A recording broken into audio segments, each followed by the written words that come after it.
amigos da Tenda São José! Hoje nós vamos contar para vocês como foi o nosso chamado ao ensino domiciliar com as crianças.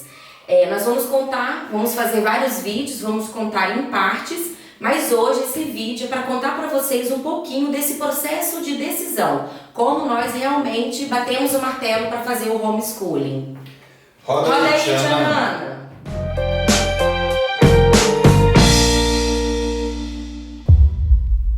Bom, então o que é o ensino domiciliar? Como o próprio nome já diz, a gente passa a educar as crianças em casa.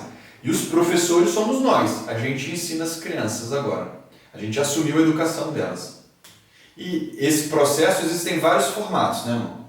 Isso, vários formatos. A gente decidiu por um material, mas a família que decidir educar os filhos em casa vai sentir o chamado e vai decidir por qual linha, né, educá-los.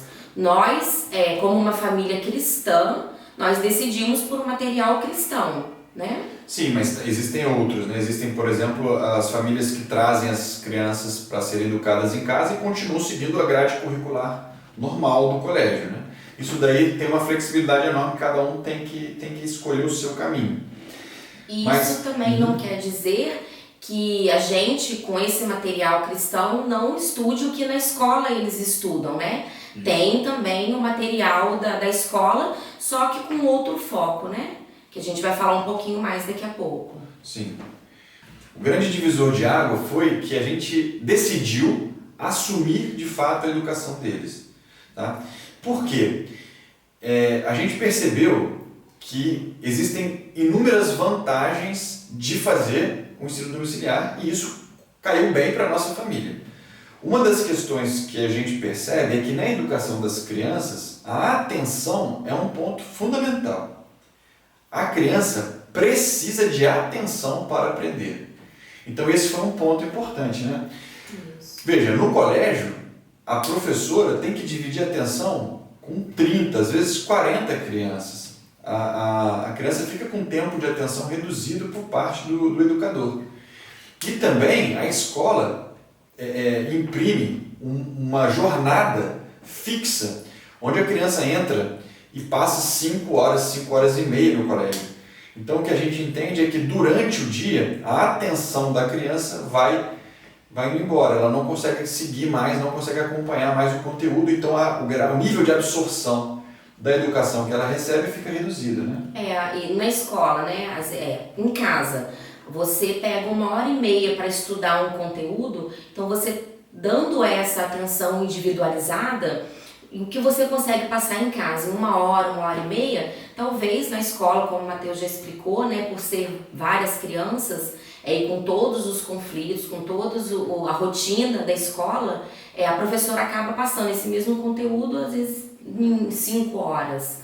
Né, o que a gente passaria aqui em 1 hora. O tempo ele é muito mais bem aproveitado. As crianças assimilam muito mais em 1 hora em casa, com a mãe ou com o pai, do que assimilariam no colégio.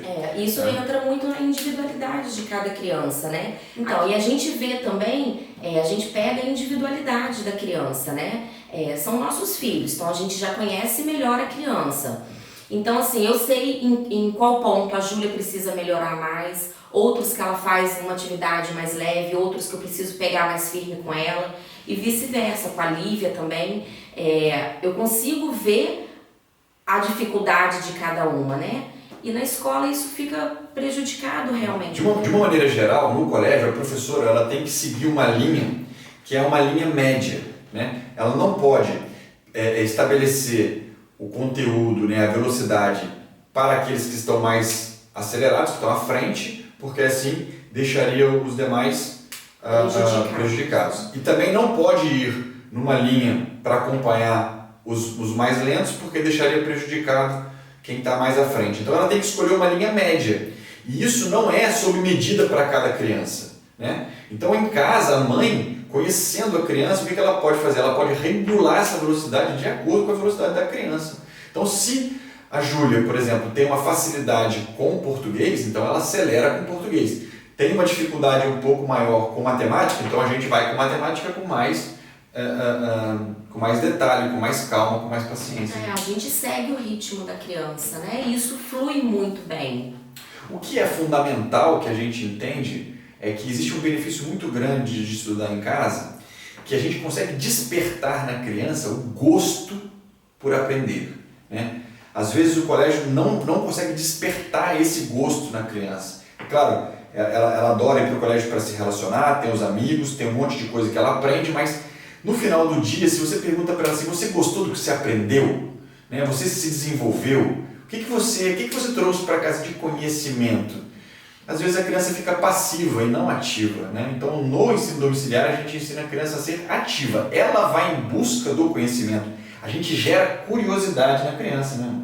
E a gente, com esse método, a criança estudando em casa, isso incentiva elas a procurarem mais o conhecimento. Né? Na escola se torna uma coisa metódica, passiva, né? Em casa não, elas ficam ativas. Então ela desperta mais o conhecimento delas. Elas vão em busca, elas leem uma parte lá da apostila e dali já vem outra curiosidade. Um exemplo, a Júlia esses dias estava estudando sobre a criação do mundo, né? Que Deus fez o mundo em 7 dias. E ali na apostila foi um conteúdo, só que ela ficou curiosa, queria saber mais. Falei, opa, então vamos lá na Bíblia. Lá na Bíblia a gente lê, né, vários capítulos do Gênesis que você vai se aprofundar mais nessa questão. Isso desenvolve nelas um despertar maior. Isso vai ao longo do tempo, elas vão se tornando, né, as crianças vão se tornando autodidatas. Elas vão buscando conhecimento. Né? Isso, no coraçãozinho delas brota esse despertar bonito, né? Exatamente. Quando a criança vai ganhando curiosidade, ela vai ficando cada vez mais curiosa, ela percebe que aprender é uma diversão. Ela associa o processo de aprendizado com diversão. E aí a criança aprende muito mais. Então, assim, existem também pesquisas que dizem que crianças que estudam em casa, elas têm um desenvolvimento muito maior quando vão fazer os exames, no nosso caso o Enem, em provas para fazer o vestibular, essas crianças têm um desenvolvimento muito maior. A própria vida acadêmica, né? Durante a formação delas da profissão, no futuro, elas vão ter um rendimento muito melhor. Por ter aprendido a se concentrar, por ter aprendido a estudar, por ter tomado gosto pelo aprendizado, né? O hábito de leitura. Então as pesquisas mostram de fato isso. Mas aqui em casa nós tomamos então essa decisão não só por essas questões técnicas de aprendizado, mas também porque a gente quer educar nossos filhos para o céu, né, irmão? Isso, nós queremos dar para eles uma vida de santidade, né? Deus nos fez a sua imagem e semelhança. E se Ele nos deu, a nossa missão como pai é levar os nossos filhos para o céu. E no mundo que a gente está vivendo, tão conturbado, né, amor, tantas ideologias, fica difícil. Isso é uma pedra na nossa frente. Então fica difícil a gente levá-los para o céu. Porque a gente pode fazer a nossa catequese em casa, a gente pode mostrar para eles toda a beleza de Deus. Mas aí eles saem daqui, vão para a escola e tem um mundo totalmente diferente, contrário daquilo que a gente ensina, né? Hoje em dia é muito consumismo, então isso vai atrapalhando essa semente que a gente está colocando no coração das crianças. Eu e a Camila, a gente entendeu que nós não podemos falhar na educação das crianças em apontar Jesus, para que elas consigam alcançar o céu. Esse é o nosso maior objetivo. E ele está na frente das crianças terem uma boa formação profissional. É claro, nós não estamos colocando isso como não importante, só não é mais importante. Então, como eu falei para vocês, tecnicamente é melhor e em casa a gente consegue moldar melhor as crianças nessa primeira infância. Eu já falei para vocês uma vez que as crianças são como uma plantinha pequenininha. Aí você pega essa plantinha, coloca no meio de um vendaval, facilmente a criança cresce torta, cresce errada. Porque não tem raiz ainda, né? Então, com o homeschooler, como a gente vai passar para elas a doutrina, mostrar que Deus é o princípio e o fim de todas as coisas, que o mais importante é amar a Deus e amar ao próximo, isso vem antes do dinheiro, vem antes de ter uma profissão, vem antes de um monte de valores que o mundo coloca para nós hoje, as crianças nascem nascem não, as crianças crescem com essa amizade com Deus. E esse é um chamado não só da nossa família, é um chamado da humanidade, né? Quando a gente tem esse entendimento que Deus nos deu, que a gente tem que devolver, isso tudo muda, vira uma chavinha na nossa cabeça, isso nos dá força, determinação para apontar esse caminho para as crianças, né? Então eu queria mostrar, amor, o quadrinho que a gente deixa aqui na nossa sala de estudo, que a gente está sempre vendo e relembrando, né? Isso, não é uma decisão fácil. E quando a gente passa pelo processo de adaptação, que a gente pode falar no próximo vídeo, a gente precisa sempre estar encorajado, né? A gente precisa sempre estar tendo ânimo. Então, o que a gente fez, eu e a Camila? A gente fez um quadro que sempre que as nossas forças vão reduzindo, né, que a gente vai ficando desanimado, a gente olha para esse quadro e lembra por que a gente tomou essa decisão. Então, esse aqui é o quadrinho, a Camila vai explicar passo a passo aqui como é que a gente... Então, o ensino domiciliar. Então, foi como o Matheus contou já também no começo do vídeo. Quem nos inspirou foi o Espírito Santo. Então, o Espírito Santo nos inspirou a prática do ensino domiciliar. Para quê? Para promover nossa amizade com Deus, nossa vida de oração, o desenvolvimento das virtudes, sabedoria e santidade.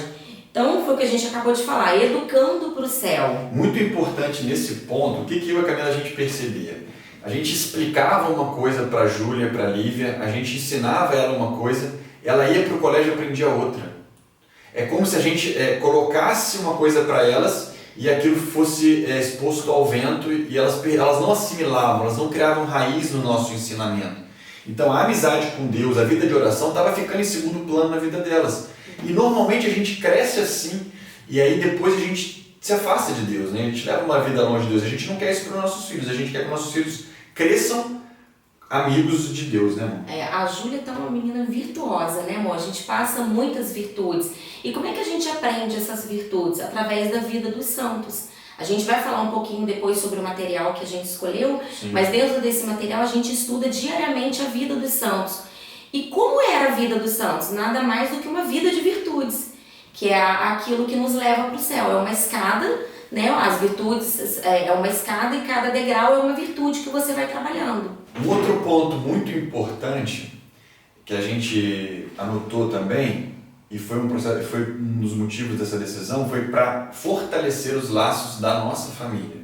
O que a gente observa aí fora, né? E até nós mesmos antes do ensino domiciliar? Que o relacionamento entre as pessoas da família, eles são fracos, eles não são fortes. A mãe não tem o tempo necessário com o filho, o pai não tem o tempo necessário com o filho e os irmãos não têm tempo necessário entre eles, né? Então, quando a gente traz para casa e a gente cuida das crianças aqui, o tempo de interação entre nós aumenta muito e com isso também os laços de amizade, os laços afetivos, mãe e filho, pai e filho e entre irmãos também, né, amor? Outro ponto também é proporcionar a melhor educação possível, criando o interesse em aprender e a diversão em estudar e pesquisar. A gente já falou um pouquinho disso, né? Isso. A gente entende que em casa as crianças têm mais atenção, o aprendizado é maior e dependendo do conteúdo que você entregar para ela, ela pode aprender muito mais coisas. Então, tem crianças homeschoolers que falam 4 línguas, elas aprendem 4 línguas. Nos Estados Unidos isso é muito comum, lá eles fazem homeschool por medo, né, das crianças irem ao colégio por causa desses massacres que acontecem, então é uma prática muito, muito comum lá. E a gente vê crianças superdotadas, crianças com 12, 13 anos que já têm faculdade, né, que já fizeram todas as matérias da faculdade, quando entram só pegam o diploma.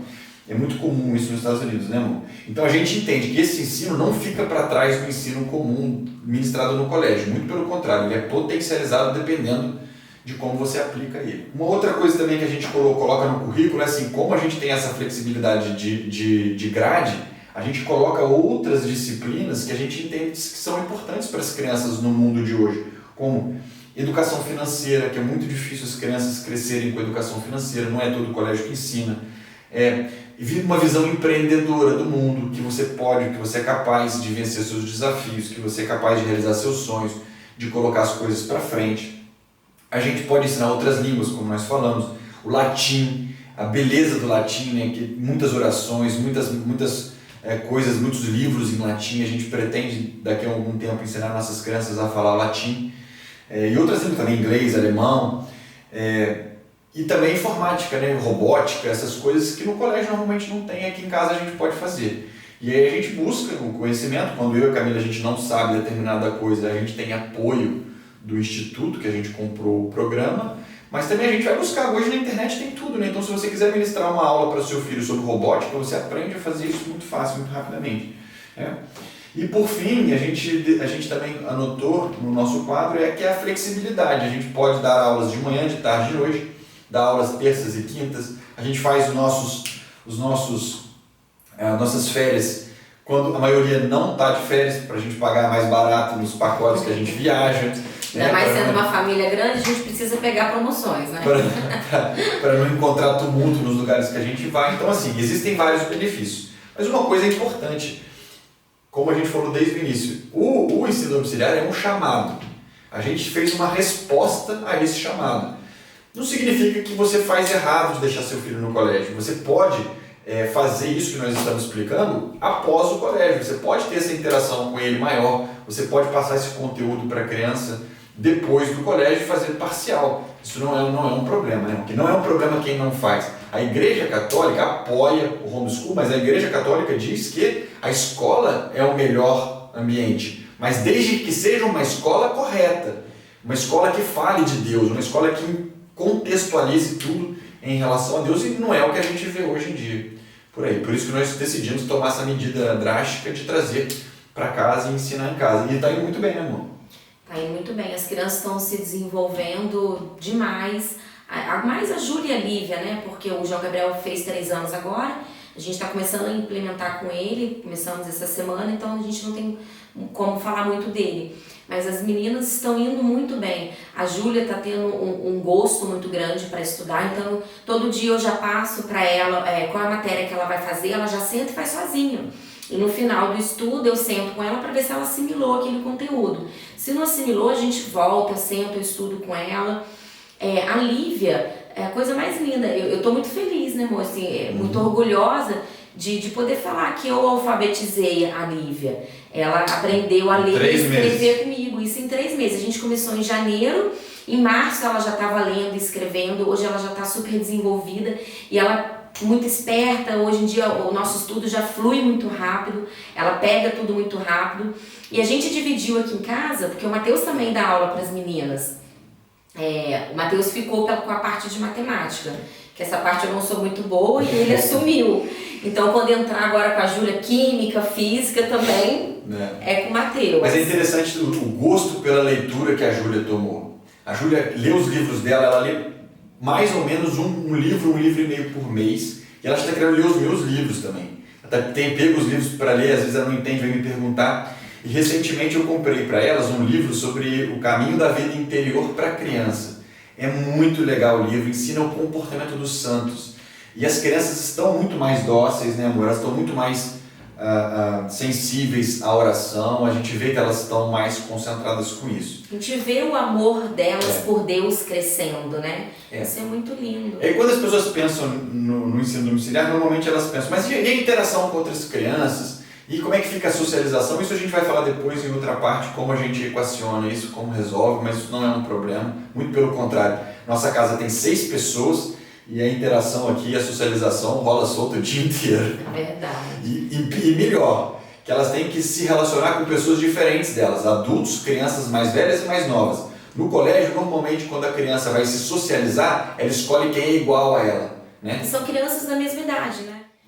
Bom, pessoal, então é isso. Espero que vocês tenham gostado. Esse foi o vídeo do processo de decisão. O próximo vídeo que a gente vai falar vai ser o nosso processo de implementação. Então a gente vai mostrar para vocês o material que a gente escolheu. Vamos mostrar um pouquinho da nossa rotina também, quais são os horários que a gente estuda, como a gente faz. Se vocês têm alguma dúvida, já deixa aí na descrição do canal pra gente, que no próximo vídeo a gente vai tentar responder todas as perguntas. A gente já recebeu algumas perguntas, mas a gente vai deixar para falar no próximo vídeo. Quando chegar na parte correta. De implementação. Então, se você gostou do vídeo, curte aí, compartilha e a gente se vê no próximo vídeo. Nossa Senhora da Confiança, rogai por nós. Tchau, pessoal. Até a próxima.